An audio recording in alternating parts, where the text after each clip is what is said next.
Welcome to N9 news. ముందుగా headlines.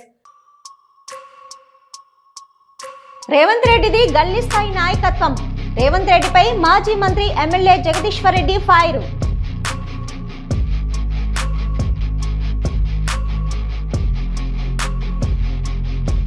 సిద్దిపేటలోని Nasarpura BC హాస్టల్లో blankets పంపిణీ కార్యక్రమం. పాల్గొన్న మాజీ మంత్రి హరీష్ రావు.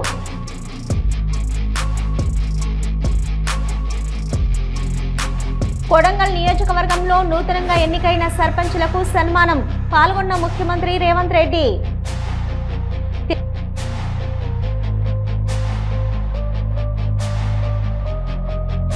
రేవంత్ రెడ్డి, నువ్వు గల్లీ స్థాయి నాయకుడివి అని మళ్ళొకసారి నిరూపించుకున్నావు. వాడు ఎంత గొట్టంగాడు, కేసీఆర్ కాలిగోటికి సరిపోడని మేము అనొచ్చు, కానీ మేము అనడం లేదు. మీకు అది ఒక్క భాషనే వచ్చు కావచ్చు, కానీ మాకు అన్ని భాషలు వచ్చు. ఇతరుల చావు కోరుకోవడం అనేది రండగాళ్ళు చేసే పని. నువ్వు కేసీఆర్ స్థాయి కాదని గుర్తుపెట్టుకో అని రేవంత్ రెడ్డిపై ఫైర్ అయ్యారు మాజీ మంత్రి ఎమ్మెల్యే జగదీష్ రెడ్డి. ఏమన్నాడు? ప్రభుత్వం తోలుదిస్తా అన్నాడు. ముఖ్యమంత్రి అంటాడో, ఇరిగేషన్ మంత్రి అంటాడో, ఈ స్ట్రీట్ ఫెలోస్ పేరు ఏం తీసుకోలేదు. ఆయన స్టేట్స్మన్ గానే మాట్లాడాడు. స్ట్రీట్ ఫెలోస్ గురించి మాట్లాడొద్దనే మాట్లాడలే. కానీ వాళ్ళు ఏం మాట్లాడతాడు? ముఖ్యమంత్రి నీవు గల్లీ స్థాయి నాయకుడు అనేది మళ్ళీ ఒకసారి రుజువు చేసుకున్నావు. నిజమే, మాకు రాదా భాష? వాడెంత గొట్టంగాడు, కేసీఆర్ కాలి గోటి సరిపోడు అనొచ్చు మేము కూడా. మేము అనడం లేదు.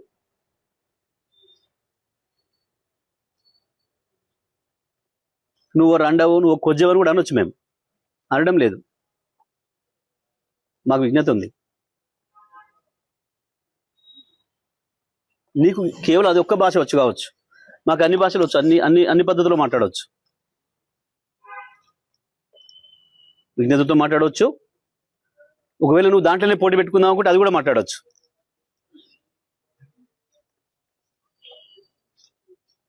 ఎందుకు వస్తుంది? రండలు మాట్లాడే భాష అది. ఇతరులు చావు కోరుకోవడం అనేది రండగాలు చేసే పని, కొట్టాడేటోడు చేసే పని కాదు.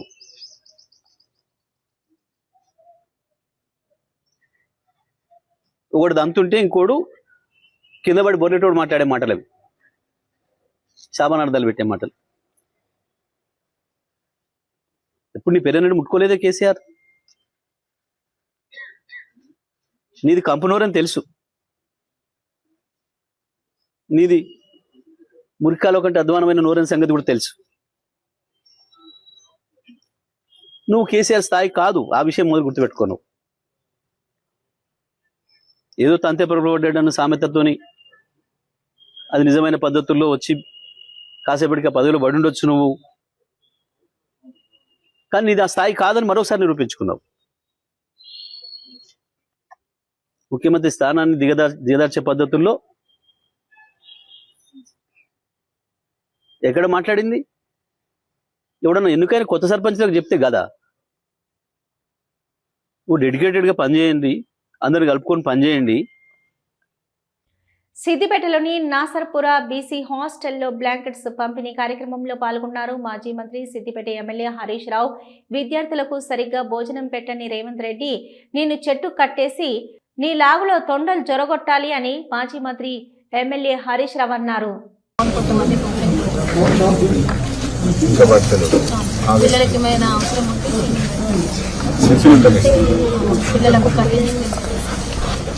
సొంత డబ్బులు వాస్తవానికి అయితే ఎంత కావాలి? పిల్లలకు 100 సార్, ఇప్పుడు పెరిగినది 150, 1 to 7 to 150 సార్, 8th క్లాస్కి 200 సార్. ఇలా 8th క్లాస్ ఉన్నారా బట్ ఎవరన్నా? వాళ్ళకి 200 కాస్ట్ నుంచి పెట్టాలి. అది అకౌంట్ ఓపెన్ చేసిందా బట్ బ్యాంక్ అకౌంట్లో చేసింది కానీ ఇంకా పైసలు పట్టాయి. కాస్మెటిక్ ఛార్జెస్, బుక్స్ వచ్చినాయి నాన్న? స్కూల్ ఇచ్చిందా? ఇక్కడ ఇచ్చిందా? స్కూల్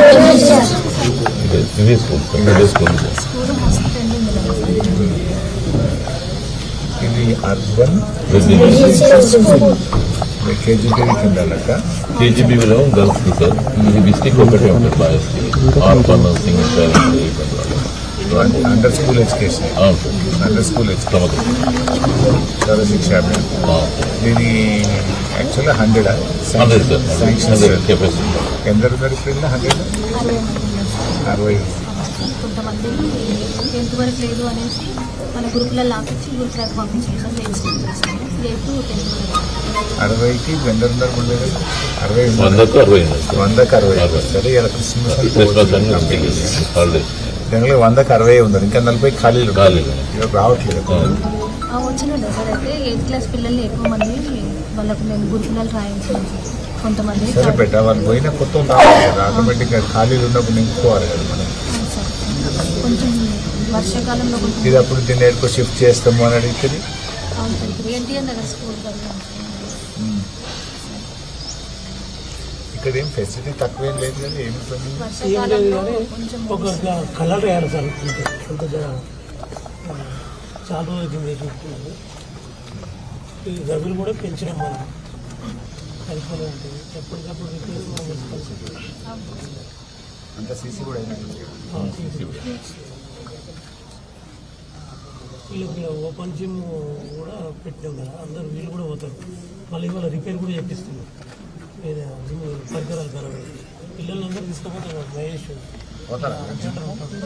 కొడంగల్ నియోజకవర్గంలో నూతనంగా ఎన్నికైన సర్పంచులకు సీఎం రేవంత్ సన్మానించారు. ఈ సందర్భంగా ఆయన మాట్లాడుతూ గ్రామాలను అభివృద్ధి చేయడంలో వార్డు మెంబర్ నుంచి సర్పంచ్ వరకు కృషి చేయాలన్నారు. దయచేసి రెడీగా ఉండండి. స్టేజ్ దగ్గర కోజిగి మండలం బల్వాన్పల్లి, బిజ్జారం, చంద్రవంచ, చెన్నారం, కాదంపల్లి, కొత్తపల్లి, మిర్జాపూర్, ముక్తిపాడ్, మునిగమల్ల, ముస్లిఫా, నాచారం, పీసీ తండా, సజ్జఖాన్పేట్, తోగాపూర్ 14 ఊర్లు 14 సర్పంచులు వెంకటయ్య గారు, విద్యాసాగర్, విద్యావతి గారు, కృష్ణయ్య గారు, రామరెడ్డి గారు, హనుమప్ప గారు, అర్చన గారు, విద్యమ్మ గారు, సుధాకర్ గౌడ్ గారు, వెంకటమ్మ గారు, రేణుక గారు, గోపాల్ గారు, మౌనిక గారు, శ్రీనివాస్ గారు.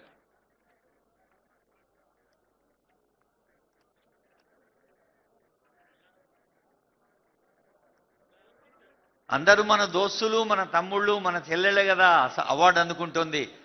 అది గొప్ప సన్మానం. గట్టిగా చప్పట్లు కొట్టాలి.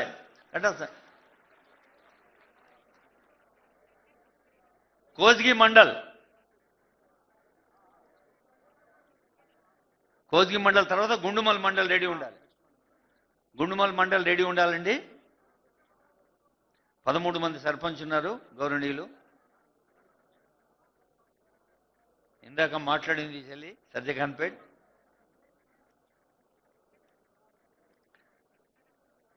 తర్వాత గుండుమల్ మండలం అమిల్కుంట, అప్పాయపల్లె, బలభద్రిపల్లె, బత్తిమల్ల, భోగారం, గుండుమల్, హనుమాన్పల్లి, కొమ్మూర్, కుమ్మరికుంట తండా, ముదిరెడ్డిపల్లి, పెద్ద తండా, సారంగరావుపల్లె, వీరారం 13 గ్రామాల గౌరవ సర్పంచులు వినోద గారు, రాజేంద్ర గారు, మదరప్ప గారు, జ్యోతి గారు, శేఖర్ గౌడ్ గారు, శ్రీశైల గారు, శ్రీలత గారు, వనజారాణి గారు, జ్యోతి గారు, దేవమ్మ గారు, శ్రీకిషన్ గారు, రమ్యనాయక్ గారు, వెంకటమ్మ గారు.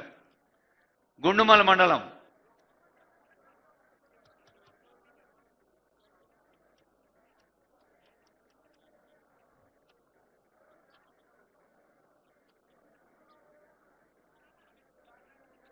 మనకు మనసులో ఎప్పుడైనా మంచి అనిపిస్తే మన మాటలతోటో మన ముఖ కవళికలతోటో వ్యక్తం చేస్తాం. మరి ఇంతమంది ఉన్నారు కాబట్టి నీ ఆనందాన్ని వ్యక్తం చేయడానికి చప్పట్లు మాత్రమే ముఖ్యం. కాబట్టి గట్టిగా చప్పట్లు కొట్టాలి దయచేసి.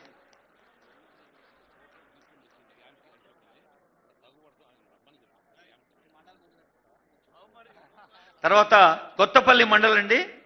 కొత్తపల్లి మండలం అల్లీపూర్, భూని, దుప్పటిఘాట్, ఎక్కామేడ్, గోకుల్ నగర్, గోర్లోంబావి, కిషన్ నగర్, కొత్తపల్లి తాండా, లింగాల్చేడ్, మన్నాపూర్, నందిగామ, నిడ్జింత, పెద్దాపూర్, తిమ్మారెడ్డిపల్లి, వాల్యనాయక్ తాండా.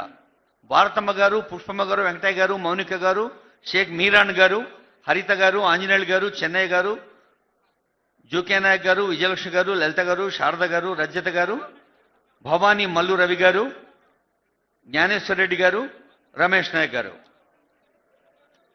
మనం కోజ్గి మండలం సన్మానం అయింది, గుండుమల్ మండలం అయింది. ఇప్పుడు కొత్తపల్లి మండలం, కొత్తపల్లి తర్వాత మద్దూరు మండలం రెడీ ఉండాలండి. మద్దూరు మండలం 24 మంది ఉన్నారు గౌరవనీయులైన సర్పంచులు. అచ్చంపల్లి, అప్పిరెడ్డిపల్లె, చంద్రనాయక్ తండా, చెన్నారెడ్డిపల్లి, చేన్వార్. వడంగల్ శాసనసభ నియోజకవర్గంలో గ్రామ పంచాయతీ ఎన్నికలు ముగిసి 180 గ్రామ పంచాయతీలలో నియోజకవర్గ ప్రజల యొక్క తీర్పును గౌరవించి ఈనాడు ఎన్నికైన గ్రామ సర్పంచులు, ఉప సర్పంచులు, వార్డు మెంబర్లను ప్రత్యక్షంగా కలవాలి, వాళ్ళని అభినందించాలి. వారు తిరిగి గ్రామాలకు వెళ్ళి ప్రజల విశ్వాసాన్ని, నమ్మకాన్ని నిలబెట్టుకొని ప్రజాసేవ చెయ్యాలి అని ఈ ఆత్మీయ సమ్మేళనం, అదేవిధంగా విజయం సాధించిన సర్పంచులను సన్మానించడం ద్వారా ఈనాడు రాష్ట్ర ప్రభుత్వం మహాత్మా గాంధీ గారు కన్న కలలు, ఈ దేశం యొక్క పునాదులు గ్రామాలలో ఉన్నాయి. గ్రామాలలో అభివృద్ధి జరిగినప్పుడే ఈ దేశం అభివృద్ధి జరిగినట్టు, అత్యంత నిరుపేదకు సంక్షేమ పథకాలు చేరినప్పుడే నిజమైన ప్రజాపాలన అందుబాటులోకి వచ్చినట్టు అని ఏదైతే భావించినరో ఆ భావనను, వారి స్ఫూర్తిని కొనసాగించాలి అని ఈనాడు కొడంగల్ శాసనసభ నియోజకవర్గంలో ఈ కార్యక్రమాన్ని ఏర్పాటు చేసి నాతో పాటు సహచర మంత్రివర్గ సభ్యులు వాకిటి శ్రీహరి గారిని, మిత్రులు పరిగి శాసనసభ్యులు రామ్మోహన్ రెడ్డి గారిని, తాండూరు శాసనసభ్యులు మనోహర్ రెడ్డి గారిని, చేవెళ్ల శాసనసభ్యులు కాళే యాదయ్య గారిని, జిల్లా స్థాయి నాయకులను, ఈనాడు రాష్ట్ర స్థాయిలో నాకిచ్చిన బాధ్యతను నిర్వహించడంలో అక్కడ నేను ఎక్కువ సమయం కేటాయించినా ఇక్కడ ప్రజలకు అందుబాటులో ఉండి తండాలలో, మారుమూల పల్లెల్లో, ఇక్కడ ఉండే మండల కేంద్రాలలో నిరంతరం ప్రజలకు సేవలు అందిస్తున్న మా మండల పార్టీ అధ్యక్షులు, ముఖ్యమైన నాయకులు అందరూ ఈ కార్యక్రమంలో పాల్గొని తెలంగాణ రాష్ట్రానికి కొడంగల్ శాసనసభ నియోజకవర్గం ఒక ఆదర్శ నియోజకవర్గంగా నిలబెట్టినందుకు మనస్ఫూర్తిగా మిమ్మల్ని అందరినీ నేను అభినందిస్తున్నా. మీ అందరికీ ధన్యవాదాలు తెలియజేస్తున్నా. నేను ఎక్కడున్నా, ఏ కార్యక్రమంలో ఉన్నా మిమ్మల్ని అందరినీ నిత్యం గమనిస్తూ మీకే సమస్య వచ్చినా అందుబాటులో ఉండి మీ సమస్యల్ని పరిష్కరించడానికి మా సోదరుడు తిరుపతి రెడ్డి గారిని మీకు అందుబాటులో పెట్టి నిరంతరం ఇక్కడ వచ్చే ప్రతి చిన్న సమస్యను కూడా. తెలంగాణ ముఖ్యమంత్రి రేవంత్ రెడ్డిపై బీఆర్ఎస్ నాయకులు ఆగ్రహం వ్యక్తం చేస్తున్నారు. బీఆర్ఎస్ నాయకుడు కేసీఆర్ పై రేవంత్ రెడ్డి చేసిన వ్యాఖ్యలకు బీఆర్ఎస్ నాయకులు ఒక్కొక్కరిగా రేవంత్ రెడ్డికి కౌంటర్ ఇస్తున్నారు. తెలంగాణ ఉద్యమ బిడ్డలందరికీ తల్లి లాంటి శోభమ్మను పట్టుకొని నీ యవ్వ అని అంటావా రేవంత్ రెడ్డి? ఆడబిడ్డలందరూ కలిసి నిన్ను చీపురు కట్టలతో కొట్టే రోజులు దగ్గరలోనే ఉన్నాయి, జాగ్రత్తని అన్నారు మాజీ ఎమ్మెల్యే రసమై బాలకిషన్. రేవంత్ రెడ్డికి తొండ దోషం, నిజంగా ప్రామిస్ చెప్తున్నది, రియల్గా చెప్తున్నా, తొండ దోషం ఉన్నది అటు. నాకు ఈ దోషాలు చాలా రకాలు ఉంటాయి కదా, ఈ తొండ దోషం ఎట్లా వచ్చిందా అని నేను మళ్ళీ అడిగితే ఏం చెప్పినట్టే, ఏం లేదు, ఒక రోజున తొండలన్నీ కలిసి సమావేశం పెట్టుకున్నాయట. ఇక తొండలు అంటే మీకు ఎట్లుంటాయి, అవి ఏడబెట్టుకుంటాయి, ఈ గోడలు ఆడ పాత గోడలు ఉన్నా ఏ గోడలు ఉన్నా పాక్కుంటా పోయి మొత్తం గుండ్ల మీద ఈ గోడలు ఎక్కినాయట. ఎందుకంటే ఈ గోడలు ఇక ఏడ మంచి గోడ ఉంటే నాకు అనిపోయినాయి. అవి అన్ని పోయి గోడల మీద సమావేశం పెట్టుకున్న తొండలని. ఈ తొండలన్నీ ఒక్క బందుకు సమావేశం పెట్టుకొని మాట్లాడుతుండగా ఇంకొక తొండ వచ్చి పెద్ద కనబడి ఇట్లా గోడకే నిక్కుతున్నాడు. అటు తొండలు గోడకి ఏం చేస్తాయి, అవి చేసే పని ఇట్లా అంటా ఉంటే ఈయన కూడా ఇట్లా దుంకాలనా వద్దా అని చెప్పేసి ఇటు ప్రయత్నం చేస్తుంటే ఆ తొండలేమనుకునేవి అమ్మ మనం చిన్నగా ఉన్నాం కానీ ఇంకొక పెద్ద తొండ వచ్చినట్టున్నది, ఇది ఎక్కడిరా మన రాజ్యంలోకి వచ్చినాయి అని చెప్పేసి తొండలన్నీ ఉరికేసినాయి ఒకటేసారి. ఈ రాగానే ఈ పెద్ద తొండ ఆయన గోడ దుంకింది, ఉరుకుడు పరిగెత్తుడు మొదలుపెట్టి అవి కూడా ఎంబడి పడ్డాయి తొండలన్నీగా. ఇక వీధురుకా వాళ్ళురుకా అవేమనుకుంటే పెద్ద తొండ అని అవి అనుకుంటున్నాయి. మన ఆయనకు తెలియదు ఈ రేవంత్ రెడ్డి సార్ అని తెలియదు, వాటికేం తెలుసు ముఖ్యమంత్రి అని. ఈ తొండను చూసి అవి తొండలన్నీ వెనకబడితే పోతా ఆయన పాపం ఎంత దూరం ఉరుకుతాడు దొరకబట్టుకున్నాయి. అవి ఓ గుండె మీద కూర్చుని పెట్టినాయి.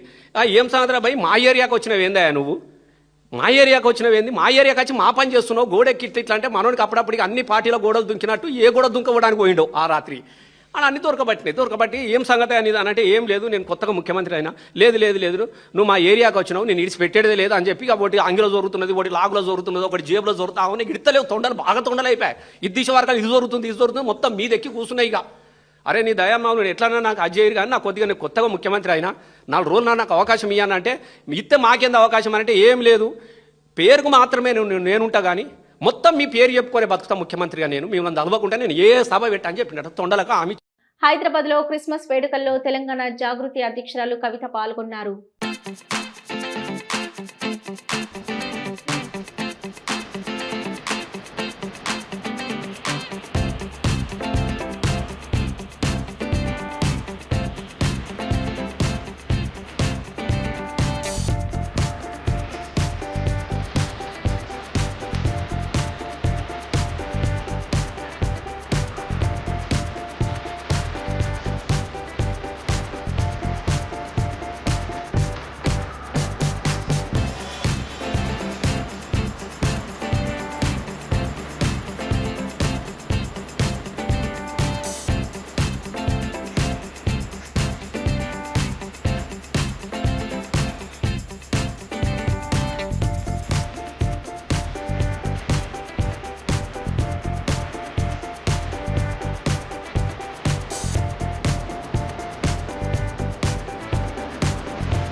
హైదరాబాద్ పేట్ బషీరాబాద్ పోలీస్ స్టేషన్ పరిధిలోని కోంపల్లిలో ఉన్న జైఫెరీ కాలనీలో బైక్ పై వెళ్తున్న తండ్రి కొడుకులను ఢీకొట్టింది ఓ ప్రైవేటు స్కూల్ బస్సు. స్వల్ప గాయాలతో బయటపడ్డారు తండ్రి కొడుకులు. సీసీ ఫుటేజ్ లో నమోదైన దృశ్యాలలో స్కూల్ బస్సు డ్రైవర్ నిర్లక్ష్యం ఇందులో స్పష్టంగా కనబడుతుంది. శంషాబాద్ నుంచి హైదరాబాద్ లోని జలవిహార్ కు పిల్లలను తీసుకెళ్తుండగా శంషాబాద్ వద్ద బోల్తా పడింది స్కూల్ బస్సు. ఈ ఘటనలో పలువురు విద్యార్థులకు గాయాలైనట్టు తెలుస్తుంది.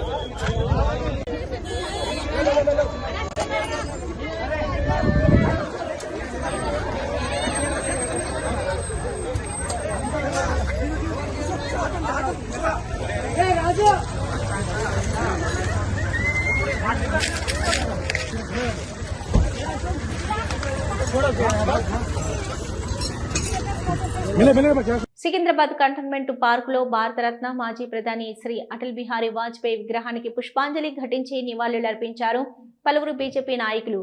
ఈ కార్యక్రమంలో తెలంగాణ గవర్నర్ జిష్ణుదేవ్ వర్మ, హర్యానా గవర్నర్ బండారు దత్తాత్రేయ, కేంద్ర మంత్రి కిషన్ రెడ్డి, మల్కాజ్గిరి ఎంపీ ఈటెల రాజేందర్, ఇతర నాయకులు కార్యకర్తలు పాల్గొన్నారు.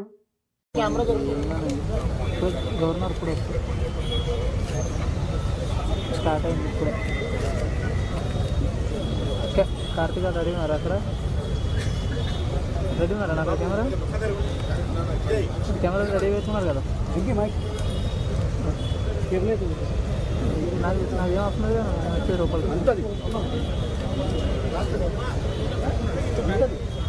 ₹50 అది లేదా?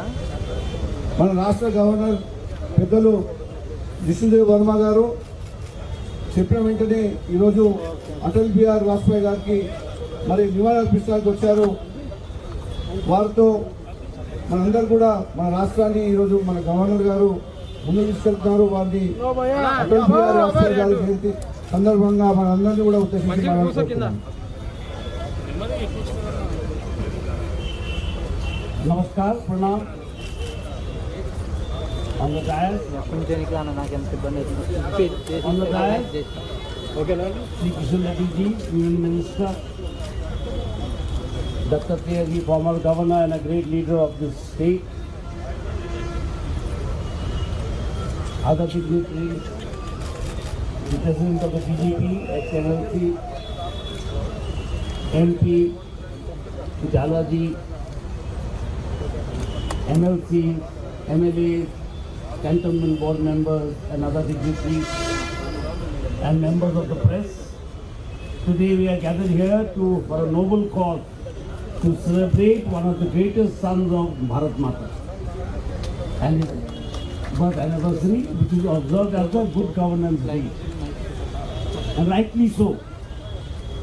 He was a Prime Minister who gave a direction to this nation. A Prime Minister who brought about such great changes for the development of the nation. And he was a Prime Minister who always said India first. A Prime Minister with a clear vision, a clear ideology and efficient implementation. Today when we talk of roads, we remember Atalji. When we talk of mobile phones, we remember Atalji. When we talk of Sarva Shiksha Abhiyan, we remember Atalji. When we talk of mobile phones, we remember Atalji. He was a man who could lead this nation through a process of consensus. మాజీ మంత్రి శ్రీనివాస్ గౌడ్ ముఖ్యమంత్రి రేవంత్ రెడ్డిపై తీవ్ర స్థాయిలో ఆగ్రహం వ్యక్తం చేశారు. రాష్ట్రానికి ముఖ్యమంత్రిగా ఉంది ముఖ్యమంత్రి భాషా తీరును తప్పుపట్టారు శ్రీనివాస్ గౌడ్. గారు గెలిచిన తర్వాత గంగదేవపల్లికి వెళ్ళి గంగదేవపల్లిలో ఉన్నటువంటి గ్రామ సర్పంచ్ని ఆదర్శంగా తీసుకొని ఎట్లా డెవలప్ అయింది, అంతర్జాతీయ స్థాయిలో ఎట్లా ఇక్కడ గుర్తింపు వచ్చిందని, అన్ని గ్రామాలు ఎట్లా డెవలప్ చేయాలని ఆలోచన చేసిండు. అక్కడ 27 కమిటీలు వేసుకున్నాము, అట్లా డెవలప్ అయిందంటే అది నేర్చుకుని వచ్చి సర్పంచులకు ఒక మీటింగ్ పెట్టి ఏం చెప్పిండంటే, గంగదేవపల్లి లాగా మీరు కూడా అవార్డులు తెచ్చుకోండి, గంగదేవపల్లిలో ఆదర్శంగా తీసుకోండి, ఇట్లా కమిటీలు వేసుకోండి, 6-7 కమిటీలు వేసుకొని ఒక గ్రీన్ కమిటీ వేసుకోండి, ఒక వాటర్కు కమిటీ వేసుకోండి, పవర్కు కమిటీ వేసుకోండి, అగ్రికల్చర్కు కమిటీ వేసుకోండి చెప్పిండు. అట్లా చెప్పి గ్రామాల అభివృద్ధి చేసుకోవాలని చెప్పి ఇలా ఏ జిల్లాలు చూసినా ఒక 20 గ్రామాలకు అవార్డులు వచ్చేటివి. దేశవ్యాప్తంగా 20 గ్రామాలకు అవార్డులు ఇస్తే గవర్నమెంట్ ఆఫ్ ఇండియా 20కి 20 తెలంగాణలో వచ్చినాయి. గట్ల చెప్పిర్రు సర్పంచ్లకు. కానీ ఇదేంటిది? ఒక ముఖ్యమంత్రి అంటే జనరల్గా ఒక రాష్ట్రానికి ప్రథమ పౌరుడు, సర్పంచులు అంటే గ్రామానికి ప్రథమ పౌరులు. ఒక రాష్ట్రానికి ప్రథమ పౌరుడు, గ్రామ ప్రథమ పౌరులకు సన్మానం చేసి, అక్కడ మహిళలు కూడా ఉన్నారు సర్పంచులు, మహిళా సర్పంచులు మొట్టమొదటి సన్మానము వాళ్ళు చార్జ్ తీసుకున్న తర్వాత ముఖ్యమంత్రి గారితో సన్మానం. అంటే ఏం మాటలు, మంచి మాటలు చెప్తారు అని చెప్పి ఇంటికాడ చెప్పి పిల్లలు చెప్పొచ్చుంటారు, ఇలా ముఖ్యమంత్రి గారి సన్మానం ఉంది పోతున్నామని. ఒక రాష్ట్రానికి ప్రథమ పౌరుడు మాట్లాడే భాష గ్రామ ప్రథమ పౌరులకు ఇచ్చేటువంటి సందేశము ఇదా? లాగులలో తొండలు జొరిస్తా, పేగులు మెడకేసుకుంటా, గుడ్లు వీక్తా, బొంద పెడతా, సస్తడు సావని చచ్చిపోని, ఇదేందండి చెప్పండి? నాయకుడు అంటే చాలా ప్రాంతాల్లో ఓ దేవునితో పోల్చుకుంటారు. మా దేవుడయ్యా అంటారు, సర్పంచ్ మా దేవుడయ్యా అంటారు, ఓ జడ్పీటీసీ మా దేవుడయ్యా అంటారు, ఓ ఎంపీటీసీ మా దేవుడయ్యా అంటారు, ఎమ్మెల్యే మా దేవుడయ్యా అంటాడు, ఓ పెళ్లిళ్ళు చేపిస్తున్నాడు, దాన ధర్మాలు చేస్తుండు, ఏమైనా సాయం చేస్తాడు అని చెప్పి దైవంతో పోల్చుకుంటారు. ముఖ్యమంత్రి అంటే కూడా ఓ దేవునిలాగా ఉండాలి, కానీ ఈ రాష్ట్రానికి ఒక గొప్ప ఆదర్శంగా ఉండాలి. కానీ ముఖ్యమంత్రి కాకముందు మాట్లాడితే అది ఎవరు పట్టించుకోరు. ముఖ్యమంత్రి అయిన తర్వాత ముఖ్యమంత్రి ఆ రకంగా మాట్లాడితే ఎక్కడైనా ఉందా? చరిత్ర ఉందా? రాజుల కాలం నాడైనా రాజులైనా ఆ భాష మాట్లాడినరా? నీలం సంజీవ్ రెడ్డి లాంటి వ్యక్తులు మన తెలుగు గడ్డ మీద ఉన్నారు. వాళ్ళు దేశానికి ఏ రకంగా సందేశం ఇచ్చారు, ఎట్లా ఉండాలి రాష్ట్రపతి, ఎట్లా ముఖ్యమంత్రి ఉండాలి, మరి చెన్నారెడ్డి గారు కానీ, కోట్ల విజయభాస్కర్ రెడ్డి కానీ, కాసు బ్రహ్మానంద రెడ్డి గారు కానీ, ఎన్టీ రామారావు గారు కానీ, దేశ భాషలందు తెలుగు లెస్స అని చెప్పి ఎన్టీ రామారావు మాట్లాడిండు గొప్పగా. నా తెలంగాణ కోటి రత్నాల వీలని చంద్రశేఖరరావు గారు ముఖ్యమంత్రిగా ఉన్నప్పుడు మాట్లాడిండు. మరి మీరేం మాట్లాడుతూ ఉన్నారండి? పేగులు మెడకేసుకోవడం ఏంది, తొండలు జొరించడం ఏంది? ఇప్పుడు సర్పంచ్లు పోయి వాళ్ళ పిల్లలు అడుగుతారు అనుకో, తొండలు జొరిస్తామని చెప్పిండు అంటే మనకి ఏమర్థమైతే చెప్పండి. ఖచ్చితంగా సర్పంచులు పిల్లలు అడుగుతారు, ఇంటి కుటుంబ సభ్యులు అడుగుతారు, ఊళ్ళో అడుగుతారు, గ్రామాల్లో ఏం చెప్పిండే ముఖ్యమంత్రి గారు ఎన్ని పైలు ఇస్తానంటే ఏం చేయమన్నాడే చెప్తే తొండలు జొరియమన్నాడు, కేసీఆర్ గారిని సావమన్నాడు, కేసీఆర్ గారిని ఇంకా వాళ్ళని ఇట్లా అన్నాడు అని చెప్పుకుంటే అంటే పిల్లలకు నేర్పాల్సిందిదా? ఒక విద్యాశాఖ మంత్రి కూడా కదండి మీరు. ఒక విద్యాశాఖ మంత్రిగా పిల్లలకి ఇచ్చే సందేశం ఏంటి? ఒక రాష్ట్రానికి ఒక ప్రథమ పౌరుడిగా, ఒక ముఖ్యమంత్రిగా మీ బాధ్యత ఏంది? ఆలోచన చేయండి. ఒకసారి చరిత్ర చూడండి. పుచ్చలపల్లి సుందరరామయ్య గారు, పుచ్చలపల్లి సుందరరామరెడ్డి గారు అని చెప్పి ఆంధ్రప్రదేశ్ శాసనసభ్యులు గారు అసెంబ్లీలో మాట్లాడుతూ ఒక చిన్న లెక్క తప్పు చెప్తే ఇంటికి పోయి సరి చేసుకొని, అరే నేను ఆ తప్పు చెప్పిన లెక్క అని చెప్పి మళ్ళా నెక్స్ట్ డే వచ్చి అసెంబ్లీలో క్షమాపణ చెప్పిండు. చూడండి ఒకసారి, క్షమాపణ చెప్పి నేను నాకు చిన్న తప్పు మాట్లాడినా ఒక లెక్క తప్పు అయిందని చెప్పి క్షమించండి అని చెప్పి సభకు క్షమాపణ అడిగిండు. అప్పుడు విద్యాశాఖ మంత్రిగా ఉన్నటువంటి కేశవరావు గారు మళ్ళీ వాళ్ళ ఇంటికి వెళ్ళి నమస్కారం చేసి ఇవి ఇప్పటి వరకున్న అప్డేట్స్. చూస్తూనే ఉండండి న్యూస్.